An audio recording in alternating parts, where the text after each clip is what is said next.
देखिए, जैसा कि आपको विदित है, ऑपरेशन साइबर के तहत देवास पुलिस लगातार एक सकारात्मक तरीके से काम कर रही है। करोड़ों की राशि ज़िले वासियों की जो साइबर फ्रॉड में गई थी उनको वापस खातों में लौटाया भी गया है। साथ ही डिजिटल अरेस्ट को लेकर भी कोई ऐसा प्रावधान कानून में नहीं होता है। इसके बारे में भी लगातार पुलिस चौपाल के ज़रिए पुलिस ज़िले वासियों को अवगत करा रही है और कई सारे डिजिटल अरेस्ट के प्रयास असफल ज़िले में हुए भी हैं। इसी अनुक्रम में एक सतवास के व्यक्ति हैं प्रमोद गौर, इनके साथ एक इंसिडेंट हुआ था, जो इन्होंने इंसिडेंट होने के 3 दिन बाद सतवास पुलिस को इन्फॉर्म किया था, जिसमें इनके द्वारा जो स्टोरी नरेट की गई।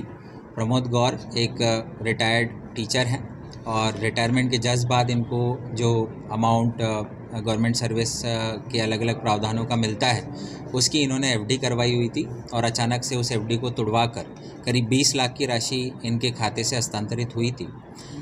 जो घटनाक्रम प्रमोद गौर के द्वारा बताया गया, उसमें ये निकल कर सामने आया कि इनके पास एक वीडियो कॉल आया था, जिसमें सामने वाला व्यक्ति पुलिस यूनिफॉर्म में था और उन्होंने सीनियर पुलिस ऑफिसर का हवाला देते हुए मुंबई से अपना कॉल आना बताया और नरेश गोयल को मनी लॉन्ड्रिंग के केस में इन्वॉल्व होने की धमकी दी और उसके ज़रिए वीडियो कॉल के ज़रिए इनसे बैंक के ट्रांजैक्शंस करवाए, सारी डिटेल्स निकाली और इनके खाते से करीब 20,81,382 रुपये की राशि इन्होंने अलग अलग खातों में हस्तांतरित की थी। शुरुआत में नरेश गोयल थोड़ा घबराए थे और उन्हें ऐसा प्रतीत हुआ कि असली पुलिसकर्मी कोई थे जिन्होंने इन्हें मनी लॉन्ड्रिंग केस के बारे में धमकाया और बाद में एक बड़ी राशि इनके खातों से ली।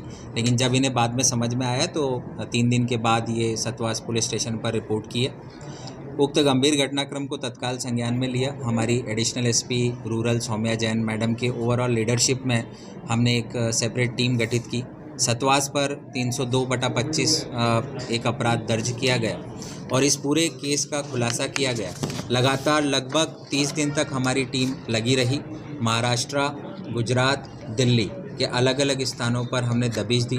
साइबर सेल की जो हमारी रिपोर्ट थी, एनसीआरपी पोर्टल के माध्यम से हमें जो जानकारी मिली, उसमें जिन जिन खातों में ये पैसा गया था, वो खातों में उनके जो होल्डर्स थे, ऐसे 3 लोगों को पुलिस ने गिरफ्तार किया, जिसमें पहला नाम है हर्ष, जो टेलीग्राम पर अपने आप को पीटर बताता है। ऋषिकेश, जो कि महाराष्ट्र सांगली का रहने वाला है। हर्ष इंदौर का रहने वाला है। सुनील पिता हिम्मत जादव, ये भी सांगली महाराष्ट्र का रहने वाला है। इन तीनों लड़कों के अकाउंट्स में जो फरियादी है, उससे साइबर फ्रॉड में डिजिटल अरेस्ट के माध्यम से जो राशि गई थी वो ट्रांसफ़र हुई थी। पुलिस ने पहले इन तीनों लोगों को अपनी कस्टडी में लिया, पूछताछ की। पूछताछ के उपरांत ये बात सामने आई कि उक्त तीनों ने म्यूल अकाउंट्स ओपन किए हुए थे और टेलीग्राम पर अलग अलग ग्रुप्स के ज़रिए ये लोग जुड़े हुए थे, जिसमें कई सारे ऑफ़र इनको दिए गए थे कि अगर आप अपना अकाउंट यूज़ करते हैं और हमें देते हैं, जिसके माध्यम से हम कुछ ट्रांजैक्शंस आपके अकाउंट से पास करेंगे, तो उसका एक कमीशन हम आपको देंगे। उस लालच में हर्ष, ऋषिकेश और सुनील आए और इन्होंने अपने अकाउंट्स कुछ दिल्ली के लड़कों को दिए और उन लड़कों ने साइबर फ्रॉड करने के उपरांत इन तीनों लड़कों के अकाउंट में साइबर इनके हैंडलर थे, ऐसे 3 लोगों को, कुल 6 लोगों को पुलिस ने भी गिरफ्तार किया है। एनसीआरपी पोर्टल के माध्यम से जो 20 लाख की राशि थी, उसमें करीब 12 लाख की राशि पुलिस ने सुरक्षित करवा ली है, जो कि आने वाले समय में फरियादी को वापस लौटाई जाएगी। इन 6 लोगों की गिरफ्तारी के पश्चात पुलिस रिमांड पर लेकर इनसे आगे पूछताछ की जा रही है। अभी इस गिरोह में आगे की और भी लेयर का खुलासा होना शेष है, जिसको हम इन्वेस्टिगेशन में लिए हुए हैं। आगे भी जो लोग इन्वॉल्व हैं उनकी गिरफ्तारी की जाएगी।